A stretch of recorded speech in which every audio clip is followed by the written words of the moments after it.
Hello there. Have you ever wanted to be a god and create planets with your bare hands? Well, today we're gonna do that. Sort of. In this tutorial we're gonna learn how to make procedurally generated planets in Blender. Like this one. So good. Hi there, my name is William and let's get started. So the first thing we need to do is create a sphere for our planet. I will choose an icosphere with 6 subdivisions and shade smooth. Then we need to create a camera so we can see our planet in our render, and I'll just reset the rotation there on Alt R, and then I will rotate it by 90 degrees. I'll be doing a square render, so I will set my render settings over here to 1080 by 1080. Then we need a light, and I'll make a sun, place it over here and rotate it towards our sphere. And to see the light, I will go to Material, Preview, and I'll click the little tab here and turn on scene lights. And I will also use the default HDRI for now for look dubbing, but I'll set the strength down to something like 0.1 just so it lights up the dark areas a little bit, but the sun is doing most of the work. The sun itself, I find that values between 5 and 25 work the best when doing these planet shots, so I think that's really what we need here. And I think this is pretty good. We might be a little bit too close with our camera, because we also need to have some atmosphere that's going to cover our Earth, our planet, and this looks good. I'll also just rotate my sun a little bit so I can see that round perimeter there. I think that is pretty good, and that is it for our setup. For this planet, the setup will work both in EEVEE and in cycles. But some precautions. In EEVEE, you have to be a little bit careful with the resolution, but you'll see that later when we get to the atmosphere specifically. But for now we're done here, so we'll start getting into the material editing. So we'll open a new panel here like so, and switch this to the shader editor, and we'll click enter over here to just view our ball. And I'll just turn off the overlays for now on this planet so we can see it nice and big like so. Over the material shader editor here, we'll click our ball, and then we'll make a new material, and we'll dub this planet material. There we go. Right, so the first thing we're gonna do to our planet is create the diffuse color, right? So the base color that just determines the separation between land and water, for example. We will not be making an Earth-like planet, we'll just make something kind of alien. So to start off with, since everything's procedural, we're getting a noise and then something like a ramp. And here we'll try to get the big shapes first, right? So I'll look at the big shapes and maybe create some kind of continent-like structure. So I'll just adjust the scale here a little bit, find the details there, and amp up the roughness, something like that. And to get some additional organicness added to this, I will take another noise, take the color output of this and put it into the vector, right? And by the way, when I'm viewing these nodes, I'm clicking Control Shift and then clicking, and then that's using the Node Wrangler add-on, which I highly recommend. And you can see here, using this extra noise inside this noise, we get this quite interesting organic structure. And if we change these a little bit, we can really get some pretty interesting patterns here. And we'll just see here. And here I'm not looking for something really specific. I'm just playing around a little bit until I get something that I like. And I quite like the shapes that are going on here, but I want a little bit less darkness in these black areas. So something like this. Yeah, this is more like it. Then what I imagine now is that the white parts are the land masses and the blacks are more the ocean. I think I want an additional texture though to kind of break up the patterns. To get that, the idea is to take a texture coordinate node, another noise, probably a fresh one, noise texture there, and a mapping node. We'll take the generated output and the vector here and put it into the noise. And then what I'll do is I will scale the bottom here, and you can see we start getting these horizontal lines. And I'll also grab a color ramp just to amp everything up. Something like this, a bit more scale here, and a bit more detail, and a bit more roughness. Then we're getting these quite nice lines here. And this we can use together with our previous noise in something like a mix RGB, and then setting the mode to lighten. Actually don't need to clamp it.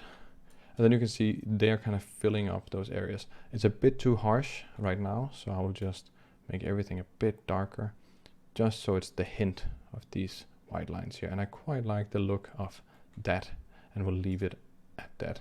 And to get a little bit more of an interesting result, maybe we could rotate the planet around somewhere and find a good spot. I quite like this area here, how it looks there. That's pretty nice, so I will leave it like that. And this kind of suggests a pole of sorts because of the rotations here. Very nice. This then is the base noise, right? And typically when I make these planets, I create a base noise and I make all the other maps based on this base noise. And the first map we'll make is the color map. So we'll just grab the color here, or a color ramp, and plug that into our principal BSDF here, and then view this node. And then here, also not looking for something really specific, I'll just plot in some colors and then start playing. So the black here is not the representation of these blacks. So I'll do something like a greenish kind of blue ocean, something like that. Just slight hint of green there. That looks pretty nice. And then I'll do something more deserty like that. Maybe something red here, and then we can really play with the contrasts here.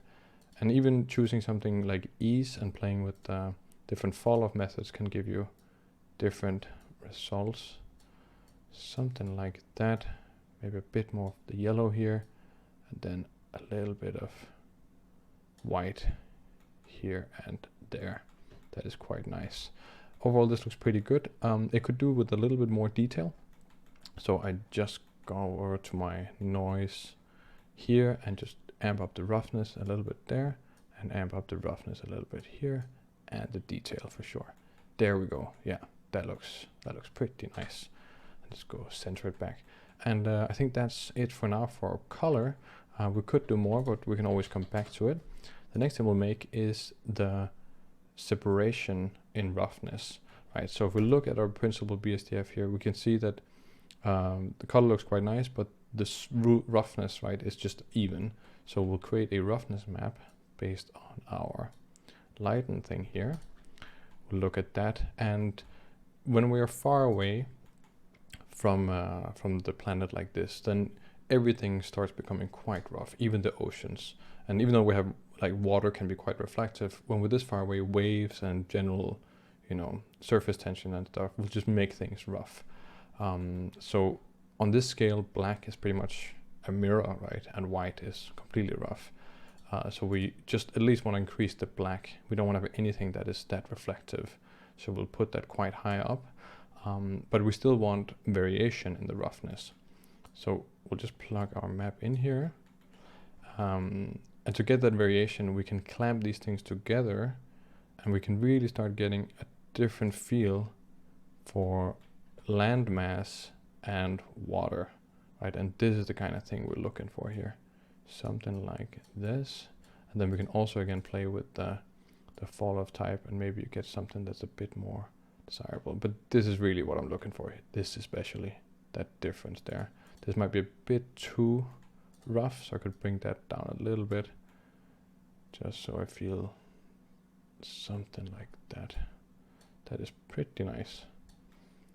Perfect. I think that is good for now. Something else we need is a bump map. From this distance we won't really see the individual heights of things, but just an indication of height, like very subtle indication, can work quite nicely. So we'll grab another ramp node like that, plug in our node here, and then we'll grab a bump node, put that into the height and into the normal. And we'll see what we get here. It's probably going to be quite strong as the strength is set to 1. Yeah, there we go. That is pretty strong, much stronger than what we need. We probably need to go further down. You know, this could work if you're doing something quite destructive, but I have something a bit less destructive in mind. So maybe even down to 0.025. Yeah, this is a lot closer to what I was thinking. So we're feeling that slight bumpiness here and there, but it's not too aggressive. It's enough for you to more feel it than necessarily see it. Great. That is pretty much it for the color of our planet, and we can always go in and adjust, and we might have to once we start doing the clouds and the atmosphere. So next step is doing the clouds. To do the clouds, we will grab our sphere here and just duplicate it and enlarge it, right? And that will become the sphere which our clouds will sit upon. So we'll go over to the material tab here, remove the material that's on it, and create a new one and call it our clouds material. And we'll also just rename our spheres here. We'll call this one planet and this one clouds. There we go. Now with our clouds, we're going to do a transparent setup. So we'll create a mix shader and a transparent shader and mix these two together. And basically now anything that is black will be transparent, and anything that's white is solid, right? So we can use that to create our clouds. So we'll create a noise texture and a ramp. We'll plug that into our ramp and plug that into our factor here and see what we get here. Exactly, but we don't see through it. Why is that? Maybe we could check in cycles just to see if it's the same there. And no, there it's actually transparent. So why is it not transparent in EEVEE? That is because over in the material tab here, a special setting has to be set. We have to switch to EEVEE for that to be available. So we go into the settings and you can see your cloud material settings.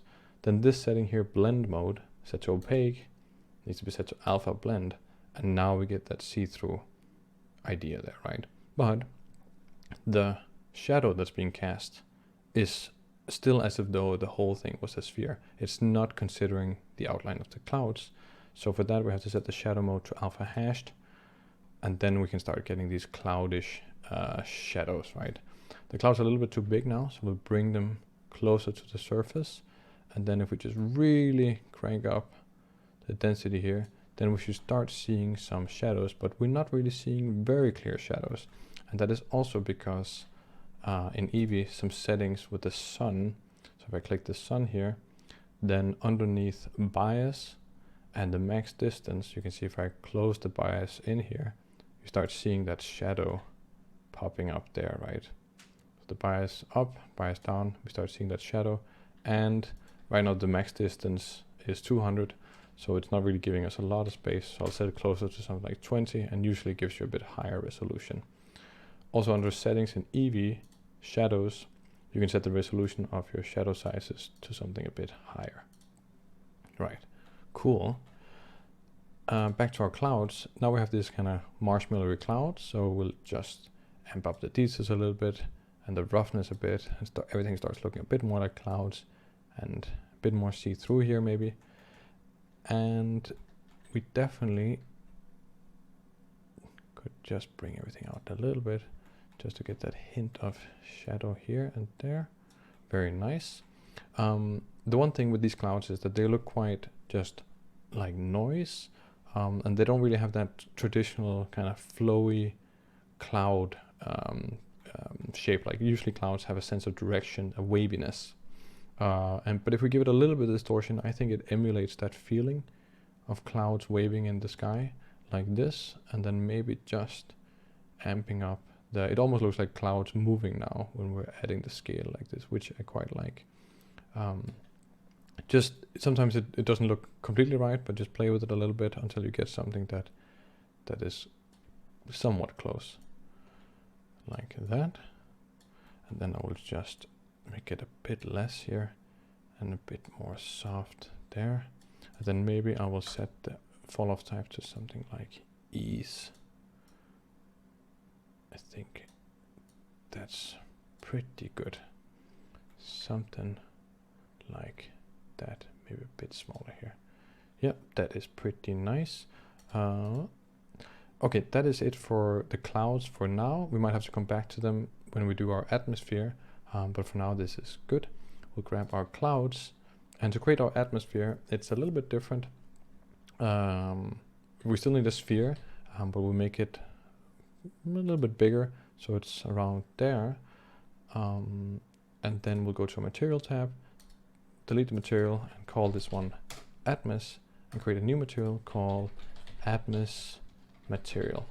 So the atmosphere is a little bit different because we're not going to be using just a flat texture, right? We're going to use a volume. So what we need in here is not a principal BSDF, but something like a volume scatter node. And that one we can plug into the volume, and then we have it there. And we're like, it's square. And if we go over to cycles and check, we just need to switch to cycles here. If we go to cycles and check, it's round. What's going on there? So in EEVEE, because of some performance limitations, this shape of a volume can only be defined by the density. So we have to recreate a sphere for the density within the nodes here. And luckily there's a method for that, so not really a big problem. What we do is we create a texture coordinate and a mapping node and a gradient texture. We'll plug these two things together, there and there, and then we'll set this to spherical. And we have to actually use the object thing here. And we plug this into our density, and now you see, if we hide the planet and the clouds, it's actually a round sphere there now, right? So it's a little bit different, and just be wary of that. You would have to do that anyways if we're just rendering in cycles, because we're going to be ramping these values to get a specific atmospheric horizon line, right? But just, you know, that if you experience this in EEVEE, this is the reason. Okay, very nice. Added to this, we're gonna grab a ramp node and a math node to control the strength a little bit. So that's it to multiply, and then we can just set it to something like 5. We'll add the planet back in, and then we'll zoom in a little bit. And what we're looking for is some kind of fall off where it's quite bright right along the surface, and then it tapers out. It already does that a little bit, but we want to control that area a bit more. So on our ramp, the black part represents the outer edge, the white part represents the core essentially, but we're going to bring that up around here, and we can do that just by moving it. You can see it's already getting a lot brighter, and also bright out here. So I will change the fall off type to ease. That brings that in a little bit, and then I will just bring in our atmosphere a little bit like this, right? And depending on what kind of planet you have, you don't want your atmosphere to be too thick. I definitely want mine to be a bit smaller, and I will even just scale down the model itself a little bit. And this is looking pretty good to me so far. Now, it's a little bit difficult to tell in EEVEE here because the resolution is so poor, but we can increase that resolution. If we just set our render settings here to EEVEE and then go into volumetrics, then essentially the start and the end properties, they define the stretched resolution of volumes, right? And because we're working with only within a few meters, then we could set this to something like 6, and then you can see it really clamps those things in. We can set the tile size to 2, that really smooths it out, and then amp up the samples to something like 256, right? And you can see that really takes care of a lot there. And then we can play a bit with the distribution here and maybe find a place where the lines are less affected, and there almost takes care of all the lines there. So that is pretty nice. We could also bring this in a little bit. So that is quite nice. Very nice. All right. The next thing here is we'll take a look at the color of our atmosphere. So we'll grab the color here and we'll make it something bluish, right? A very classic kind of planety look. We'll turn off our clouds just to see what that's like. Very nice. And then maybe we can just adjust the density a little bit. It's a little bit harsh right now. That's a bit nicer, seeing a bit more of the planet there. And then I will just play with the fall off here a little bit. And you see now we have it in EEVEE. We also have it in cycles. Cycles rendered there quite nicely. And maybe there's not the perfect translation between the atmospheric thickness in cycles and EEVEE. So just beware of that when you're look different, then it might look different. But I think it's starting to look pretty nice. I'll just grab my sun, increase the value a little bit, maybe a bit too much here, 6.5 maybe, yeah, something like that. And otherwise, that is our planet, and we are ready for a render.